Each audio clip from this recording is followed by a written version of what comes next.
Talentless student Nana Nakajima deals with bullies in his class when two new students arrive. A tourist boy named Kayuya Anodra and an upbeat girl named Nana Haragi, with the talent of reading minds. Nana tries to become friendly with Nano and even pushes him to run for class president.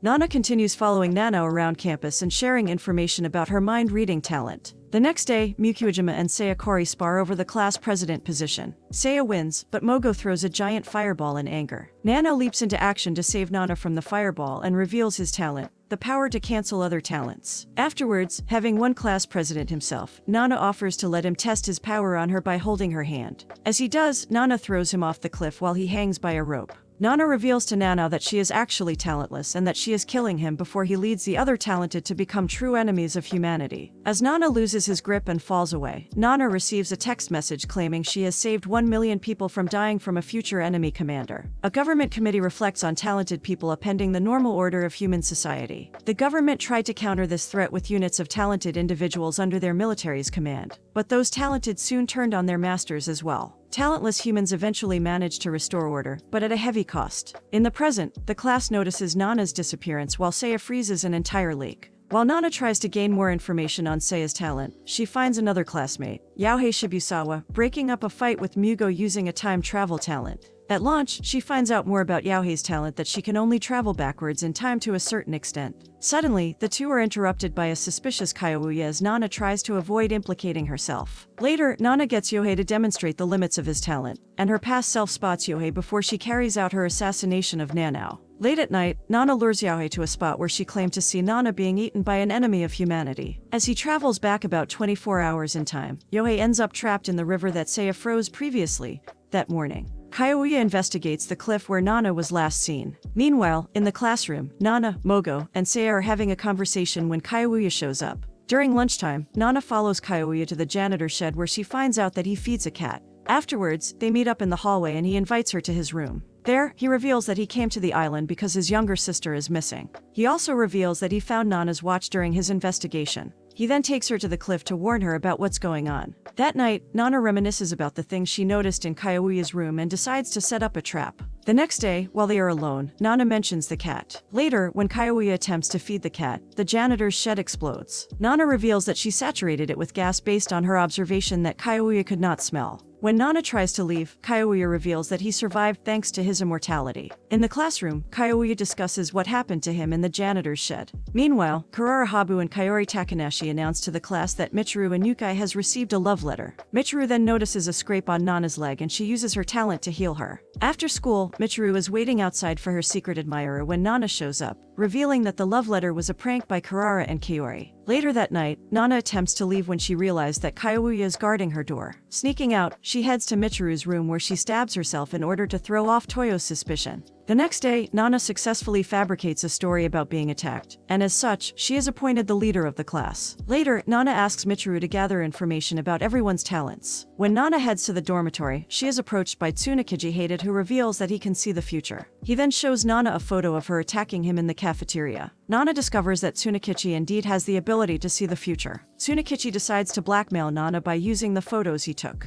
When he falls asleep, Nana learns that Tsunekichi gets his prophetic visions via a normal camera. The next morning, Tsunekichi confiscates one of his photos Nana had in her possession. While Tsunekichi is away, Nana tampers with his watch. Later that night, in the PE shed, Nana is thwarted when she attempts to kill Tsunekichi. Once Tsunekichi succumbs to the poison, the real prophetic vision occurs when Kayuya and Michiru arrive at the scene. Kayuya explains that they came to the shed after they checked on Tsunekichi's room. When Kayuya shows her the fake photo, Nana takes advantage of this by claiming that Tsunekichi took nude photos of her. She then leaves to retrieve the rest of the photos while Michiru stays behind with Tsunekichi's body. Following a confrontation with Kayuya, Nana realizes that one of the photos is missing. In the shed, Michiru comes across the photo just as Nana shows back up. When Michiru hands Nana the photo, Nana convinces Michiru that Tsukunishi was not as clairvoyant as he claimed. Afterwards, Michiru reveals that she had tried to reconstruct Tsunekichi. At Tsunekichi's funeral, Kayuya requests that an autopsy be performed. However, Nana takes him outside where they have a conversation. When they return to the funeral, Shinji Kazuma uses his necromancy to control Tsunekichi. The next day, Nana approaches Yuka Sasaki about Shinji. Later, Yuka explains to Nana and Kayuya that she rescued Shinji 5 years prior using her super strength. In the infirmary, Nana pretends that she is tired so she can sneak out and kill Shinji. After she poisons him, Nana rushes back when she notices the cat is stuck in a drain. She then gets Kyoya, Michiru, and Yuka to help her. However, Yuka claims that she is allergic.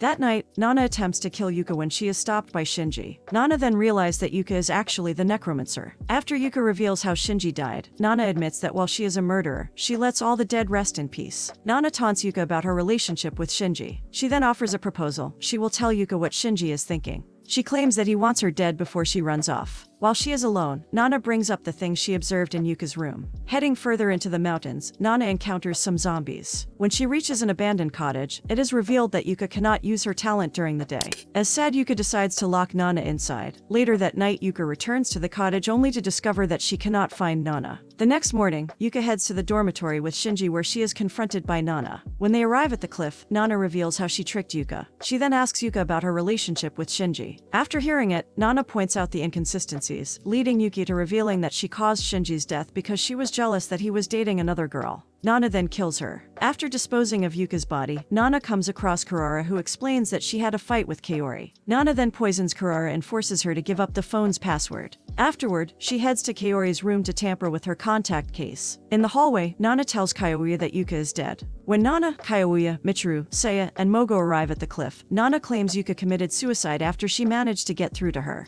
After she convinces Mogo to burn the corpses, including Shinji and Kurara's, Kyoya becomes suspicious of Nana until they discover Kaori's body. Kyoya then learns that Kaori had been poisoned via her contacts. Later that night, when Nana, Kyoya, and Michiru head back to Kaori's room, Nana realizes that she made a mistake. When Michiru checks Kaori's phone, Kyoya becomes convinced that Nana is the killer. He waits till some of their classmates arrive to explain how Nana killed Kaori. He then checks Nana to see if she still has Kurara's phone. During the search, Kyoya discovers that Nana does not have Kurara's phone, in which she reveals how she was able to dispose of it while giving herself an alibi at the same time. Nana then claims that she can hear Kurara's spirit. Michiru later catches Nana off guard, but Nana is able to subdue her. The next day, Michiru pesters Nana until she accepts her present. While doing so, Nana successfully convinces the class that she read their minds when she correctly points out what a note taped to Michiru's back says. At the cliff, a former student named Jin Takebana confronts Nana, admitting that he used his talent to transform into Michiru. Taking her to a cave, he reveals they previously encountered each other when he was the cat Kyoya fed.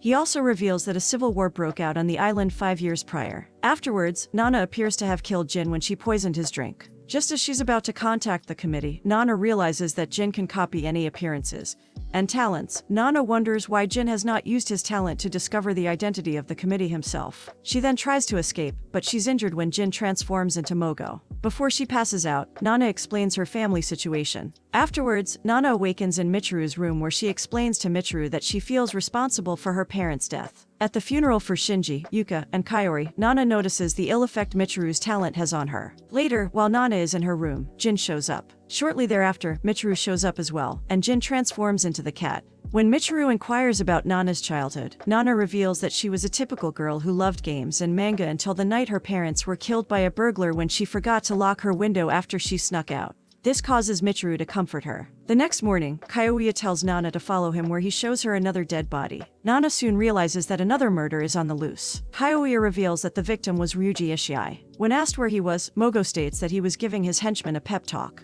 The henchmen then reveal their talents. Later, Ryuji's girlfriend, Fuko Serrano, demonstrates her talent on Kyoya outside. Nana and Michiru are investigating the crime scene when Nana notices something is off with Michiru. When they later hang out in the cafeteria, Nana becomes emotional after Michiru asks her to move in with her and her parents after graduation. While in her room, Nana receives a new uniform. She then realizes that the poison bottle is missing. When Kyoya shows up, their teacher reveals that someone from headquarters will be coming. After Kyoya questions her whereabouts, Fuko tearfully asks Nana to help her avenge Ryuji's death. Nana later heads to Michiru's room where she comes across Michiru's diary. Following a conversation with Jin, Nana walks into the bathroom where she finds Michiru unconscious in the bathtub. When Nana approaches her teacher, he suggests that she asks Kyoya for help, which she does. Later, Kyoya shows up while Nana is tending to Michiru. That night, Nana is still tending to Michiru when Fukuoka arrives, wondering if there have been any further developments in the case. The next day, Jin has a conversation with Ryuji's killer. He then wonders who is responsible for manipulating Nana. Meanwhile, Tsuruka, Nana's mentor, tells the committee that he is heading to the island. While Kyoya continues to investigate, Nana and Michiru are playing shogi. Michiru reveals she was bullied due to her talent, until one day she healed the dog. As such, she became friends with Hitomi Hasakawa, the dog's owner. However, while she was helping at a hospital, Michiru fainted. She then learned that Hitomi had cancer. Shortly thereafter, Hitomi passed away. Nana becomes emotional once she is alone. Nana and Michiru have a discussion regarding the murder of Nana's parents, in which Michiru states that Nana could not have been responsible in any way.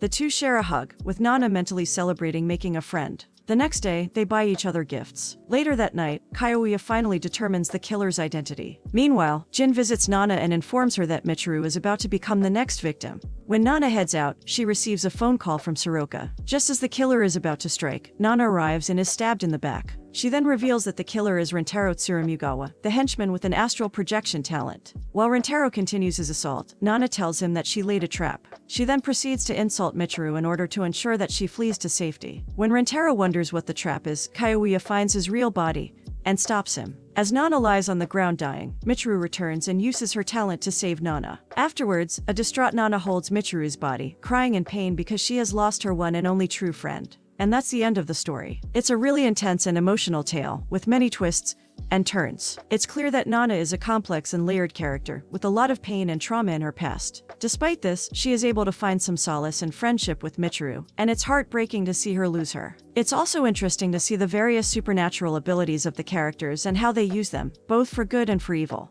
Overall, it's a compelling and engaging story that keeps you on the edge of your seat. Until next time, take care.